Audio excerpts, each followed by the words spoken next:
Coucou tout le monde. Aujourd'hui on va s'attaquer à cette chose monstrueuse et effrayante, digne d'un film d'horreur, les calories. Est-ce que j'en fais trop et que je suis dans l'abus? Oui. Mais pas tant que ça quand on écoute certaines personnes. Alors comme je te l'ai déjà dit dans une de mes premières vidéos, les calories à elles seules, ça veut pas dire grand chose. Elles sont souvent diabolisées et vues comme ce qui fait grossir. Mais la réalité, elle est tout autre. Donc aujourd'hui, on va voir ce qu'elles sont, à quoi elles servent, comment les apporter dans ton alimentation, et tout ça pour que tu les comprennes mieux et que si tu en as peur, que tu fasses la paix avec. Déjà, on parle de calories, alors qu'en diététique, on va parler de kilocalories. Et 1 kilocalorie égale 1000 petites calories. En fait, on a vulgarisé le mot pour l'utiliser plus facilement. Maintenant, c'est l'heure du refrain habituel, je pense que tu es habitué maintenant.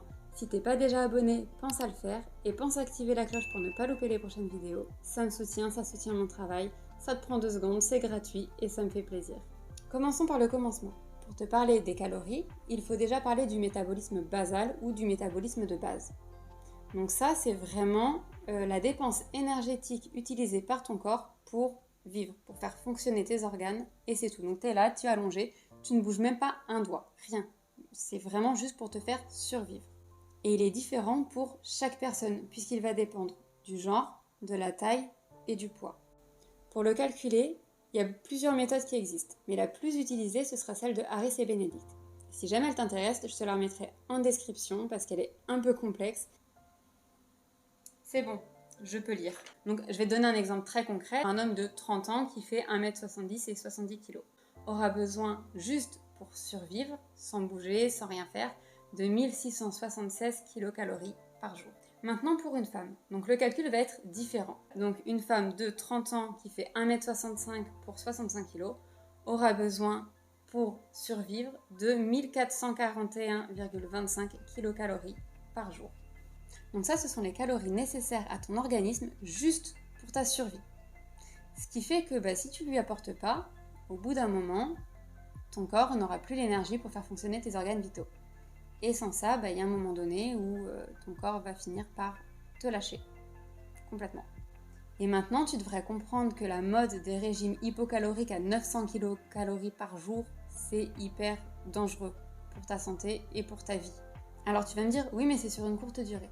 Certes, c'est vrai. Mais déjà, le déficit va être fait de façon drastique et violente. Donc ton corps déjà, lui, va pas comprendre ce qui se passe.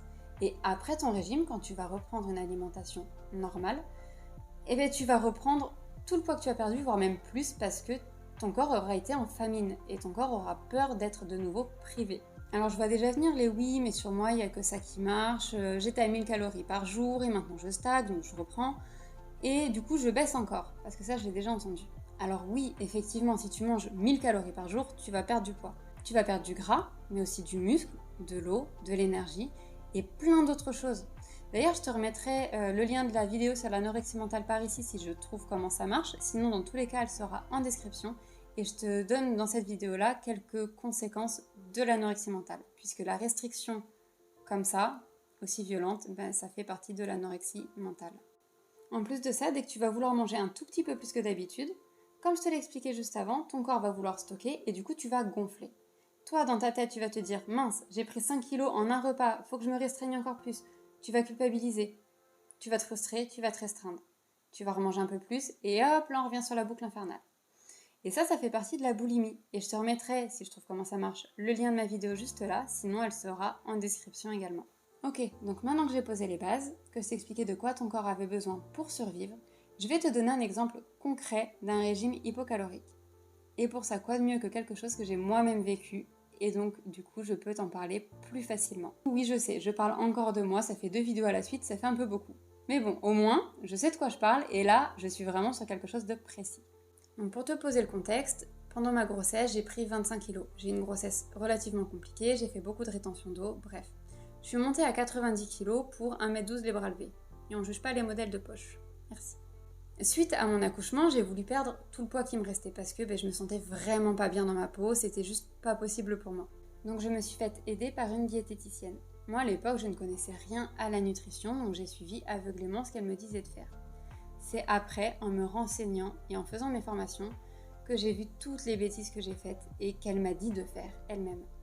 Donc oui, pour les troubles alimentaires, je conseille toujours et c'est conseillé d'avoir un suivi diététique, mais le mieux reste d'avoir des professionnels formés et spécialisés dans les troubles alimentaires. Déjà, elle ne m'a pas demandé comment j'allais psychologiquement, si j'avais des antécédents de troubles alimentaires. Et rien que ça, à mon sens, ça pose un problème.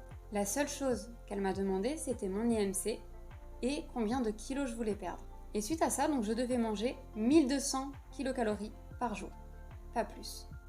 J'avais des repas types et je devais tout peser en permanence. Alors j'ai plus les chiffres exacts en tête puisque c'était il y a quand même 8 ans et que je ne me souviens pas de ce que j'ai fait hier. Bref, donc je vais donner des chiffres approximatifs. J'avais le droit à 30 g de pain par jour, 50 g de féculents le midi, 20 g le soir, 50 g de viande par jour. Et là, quand j'ai dit que je tendais vers le végétarisme, ça a été une catastrophe. Mais il faut manger de la viande, c'est important, il y a tous les apports dedans. Spoiler alerte, c'est pas nécessaire, on trouve tous les apports ailleurs. Et si d'ailleurs une vidéo sur le végétarisme et le végétalisme t'intéresse, n'hésite pas à me le dire en commentaire et je pourrais faire ça. Bref, revenons-en à nos repas types. Donc les fruits et légumes à volonté et 40 g de fromage dans la journée. Donc absolument tout ou presque est pesé.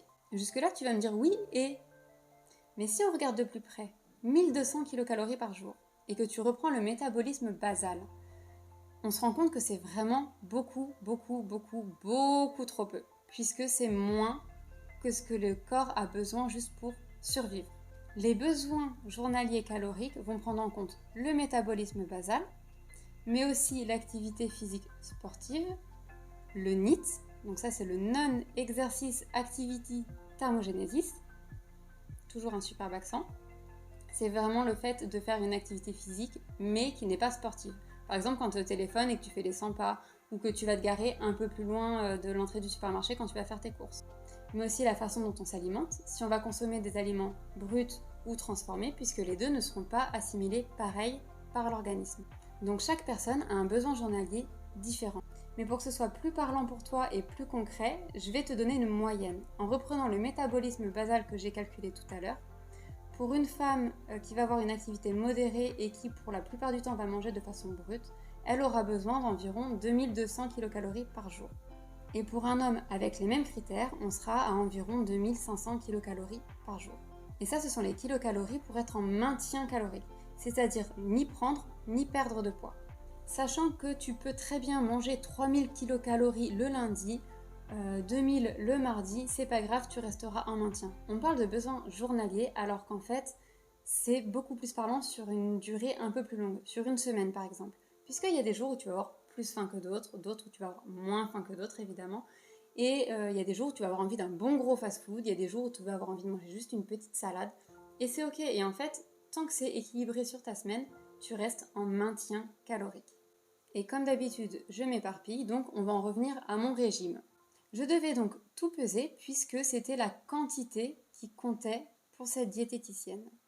Sauf que tous les aliments ne se valent pas. Par exemple, pour un fromage, je peux me retrouver avec 20 g de fromage et avoir, 60 calories, et prendre un autre fromage, avoir 20 g et me retrouver avec juste 15 calories. En fait, les compositions des aliments ne se ressemblent pas. Les macronutriments ne sont pas les mêmes. Donc pour un même groupe alimentaire, on peut avoir un total calorique différent. Est-ce que tu vois maintenant le deuxième problème qui se pose avec ce régime ? Sur un même repas, avec les mêmes grammages, je peux me retrouver avec 600 calories, comme 300, comme 800, bref, tout dépend de l'aliment et de sa composition. Fruits et légumes à volonté, c'est très bien, mais dans les fruits et légumes, il y a aussi des calories. Alors moindres, certes, mais il y en a aussi, donc ça joue sur ton total calorique. Et donc si je mangeais tel ou tel fromage, mon total calorique augmentait ou baissait. Si je mangeais tant ou tant de grammes de fruits et légumes, ça changeait. Si je mangeais de la viande rouge ou de la viande blanche ou du poisson, ça changeait également. Bref, il n'y a rien qui va au final. Ah, et sans oublier qu'il fallait que je me pèse au minimum une fois par semaine aussi. Tant qu'à faire, quitte à peser, autant y aller et y passer. Alors oui, j'ai perdu du poids effectivement, mais j'étais frustrée constamment. En plus de ça, j'avais le papa de ma fille à côté qui lui mangeait de façon normale, des bonnes assiettes qui me donnaient très très envie, mais que du coup moi je ne pouvais pas manger, enfin que je m'interdisais de manger du coup, et c'était très frustrant, ce qui fait que j'ai eu des grosses crises d'hyperphagie dans ces moments-là. Et au final, j'ai vite arrêté ce régime et j'ai repris tout le poids que j'avais perdu. Donc tout ça pour te dire, les régimes hypocaloriques, ok, mais avec un vrai suivi et que ce ne soit pas dans l'extrême. Tu as besoin d'un certain nombre de calories pour survivre et on ne baisse pas drastiquement le total calorique. Tout à l'heure, j'ai fait mention des macronutriments. Je vais te donner leurs calories à chacun et te dire à quoi elles servent. Je ne vais pas rentrer dans les termes scientifiques parce que sinon cette vidéo n'aura jamais de fin. Mais si jamais ça t'intéresse, c'est pareil, tu peux me le dire en commentaire et je pourrais en faire une petite vidéo. Donc là, tu vas voir que les calories, en fait, ce ne sont pas tes ennemis et bien au contraire. On va avoir 3 catégories de macronutriments. La première, ça va être les glucides. Donc ça, c'est le sucre naturellement présent dans les aliments. Dedans, on compte la farine, les fruits, les légumes, les pâtes, le riz, etc. Dans 1 gramme de glucides, on a 4 kilocalories. Leurs rôles vont être principalement énergétiques. Ça va être de l'énergie à court terme et en urgence. C'est le carburant universel pour le corps et pour le cerveau. Mais ils vont aussi servir à la régulation de l'appétit, à la construction des cellules, à un meilleur sommeil. Donc oui, le fameux faut pas manger de féculents le soir, c'est pas forcément une bonne idée. Tout dépend de la source de glucides que tu vas manger. La deuxième catégorie, ça va être les lipides. Donc là, c'est le gras qui est présent dans les aliments. Donc on a l'huile, le beurre évidemment, mais on a aussi tout ce qui va être cacahuètes, noix de cajou, fromage, yaourt, etc. Alors attention, les lipides ne sont pas à exclure. Il y a du bon gras et du mauvais gras, ça on le sait, mais le corps en a besoin. Dans 1 gramme de lipides, on va avoir 9 kilocalories. Donc c'est vraiment le macronutriment le plus calorique. Leur rôle, ça va être l'énergie à long terme. L'énergie qui ne sera pas dépensée va être stockée dans les tissus adipeux du corps, donc dans la masse grasse, mais qui sera utilisée quand il y aura un jeûne assez long ou un effort assez intense. Mais ça sert aussi à la protection des os et des organes. Ils aident aussi à la structure des membranes et à la régulation de la température corporelle. Et la troisième et dernière catégorie de macronutriments, ça va être les protéines. Donc là, on va retrouver la viande, le poisson, les œufs, mais aussi les légumineuses, les lentilles, les pois chiches, les haricots rouges, etc. Leur rôle principal va être structural. La croissance, la construction, la réparation, la régénération des tissus, de la peau, des os, des muscles, des tendons, etc. Mais aussi la contraction musculaire. Elles auront un rôle hormonal et sur l'immunité. Et pour finir, elles ont un rôle énergétique de dernier recours. Donc quand il n'y a plus assez dans les glucides et dans les lipides, le corps va puiser dans les protéines. Finalement, les calories font peur et on les bannit à cause des régimes hypocaloriques, alors qu'en réalité elles sont vitales. Chaque macro et micronutriment, donc les vitamines, minéraux et oligo-éléments, ont un rôle bien précis et important pour ton organisme. Toutes les familles d'aliments sont importantes et ont un rôle bien précis, et il ne faut pas les supprimer. Donc les régimes céto, Dukan et compagnie, on vous voit. Et oui, tu peux manger un fast-food, voire plus dans la même semaine sans prendre du gras. Nutritionnellement parlant, ce sera moins intéressant que si tu le fais maison, certes, mais en même temps, il faut aussi se faire plaisir. Tout est une question d'équilibre. Quand on veut prendre du poids, on va être en surplus calorique. On va faire ça proprement, on va ajouter 50 à 100 kilocalories dans nos besoins journaliers. Et là, je ne parle pas à la team Go Muscu et les prises de masse, donc merci de ne pas venir attraper ma veste.